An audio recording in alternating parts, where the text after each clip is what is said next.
నాగాశ్విన్ గారిని మాట్లాడాల్సిందిగా కోరుకుంటున్నాం. Hi hi hi hi hi thank you అండి. థ్యాంక్ యూ అందరికీ, బాపు గారి టీంకి. ఏదేది కల్కి టూ వస్తుంది.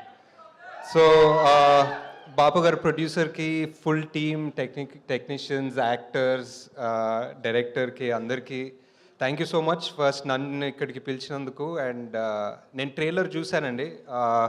ట్రైలర్ చూసిన తర్వాతే బ్రహ్మాజీ గారు కాల్ చేశారు యాక్చువల్లీ. సో ట్రైలర్లో ఒక లాస్ట్ ఆల్మోస్ట్ టైటిల్ వచ్చే ముందు ఒక షాట్ ఉంటుంది, ఆ ఫుల్ ఫ్యామిలీ ఒక డోర్వేలో నిల్చొని అలా చూస్తుంటారు. సో జస్ట్ అంటే ఏం చూస్తున్నారు, ఏం చేశారు వీళ్ళు, ఏం జరిగింది సినిమాలో అని ఒక చిన్న క్యూరియాసిటీ ఉంటుంది. ట్రైలర్ కూడా చాలా బాగా కట్ చేశారు. And it felt like a really good film. బాగుంది సార్ మీ fan sir. Thank you sir. మీరు మీ స్పీచ్కి fan also sir. So just అంటే ఇప్పుడు కల్కి పెద్ద బడ్జెట్ అలా, ఇది చిన్న బడ్జెట్ అలా పెట్టుకోకుండా మన తెలుగు సినిమా ఆడియన్స్ బేసిక్లీ ఎంత మంచోళ్ళు అంటే, సినిమా బాగుంది అంటే ఫస్ట్ షో సెకండ్ షో లోపల టాక్ వెళ్ళిపోతుంది, సెకండ్ డే హౌస్ఫుల్స్ ఉంటాయి, అండ్ థర్డ్ డే నుంచి మళ్ళీ తండేలు అన్నారా. High so yeah just beautiful అండి. సో ఐ థింక్ ఈ సినిమా అన్ని గుడ్ వైబ్స్ ఉన్నాయి. ట్రైలర్ చాలా బాగుంది, మ్యూజిక్ చాలా బాగుంది, అండ్ కాస్ట్ ఆబ్వియస్లీ అందరు చాలా talented, each and every one. అంటే మనీ కూడా మన మేమ్ ఫేమస్లో ఉన్నాడు, అండ్ మేల్లో కూడా చేశాడు, అండ్ చాలా ఇంటెన్స్ ఉంటాడు స్క్రీన్ మీద. బ్రహ్మాజీ గారి గురించి ఎక్కువ చెప్పనవసరం లేదు, అందరు ఆల్రెడీ చెప్తారు. సార్ జాతి ఒక్క మాట చెప్పమంటారా సార్? మన డైలాగ్ ఏంటి సార్ జాతిరత్నాల్లో? నాలెడ్జ్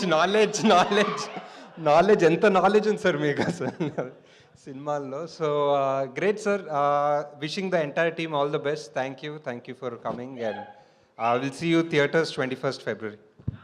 సార్ మీ బాపు గురించి అందరూ మా బాపు గురించి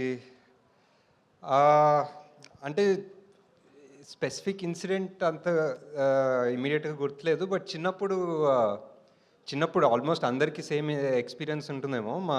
ఏదైనా అడిగితే లేకపోతే ఏదైనా చెప్తే, మా నాన్న ఒక చిన్న ఊరు నుంచి నాగర్కర్నూల్ దగ్గర ఐతోల్ అని, సో ఎప్పుడు చెప్పేవాళ్ళు స్కూల్కి వెళ్ళడానికి నేను ఒక 14 కిలోమీటర్లు నచ్చి వచ్చేవాడిని. నీకు ఇప్పుడు పెన్ కావాల్సి వచ్చిందా, పెన్సిల్ కావాల్సి వచ్చిందా అని చెప్పి చిన్నప్పటి నుంచి ప్రతి దానికి ఆయన చిన్నప్పుడు పడే కష్టాలు, ఆయన చిన్నప్పుడు కష్టపడి వంటలు చేసుకుంది, హాస్టల్లో ఉంది, అన్నీ చెప్పేవాళ్ళు. సో ఏంటి అంటే ఆబ్వియస్లీ ఏంటి ప్రతిదానికి ఇదే చెప్తున్నారు స్టోరీ అనుకునేవాడిని చిన్నప్పుడు. కానీ నాకు మొన్ననే అంటే నేను కూడా ఇప్పుడు బాపోయాను, నాకు కూడా ఒక పిల్లోడు ఉన్నాడు. సో 2-3 years బ్యాక్ నేను కూడా రిషి గారికి అదే చెప్తున్నాను అనమాట, నా చిన్నప్పుడు ఎంత కష్టం ఉండేది తెలుసారా నీకు అని. సో అప్పుడు వెళ్ళి బాపుకి హక్ చేసుకోవాలనిపించింది బేసిక్లీ. అంతే, ఇంకా that's all. Thank you. Yeah thank you so much. అందరు బాపులు ఇంతే అండి. And thank you so much.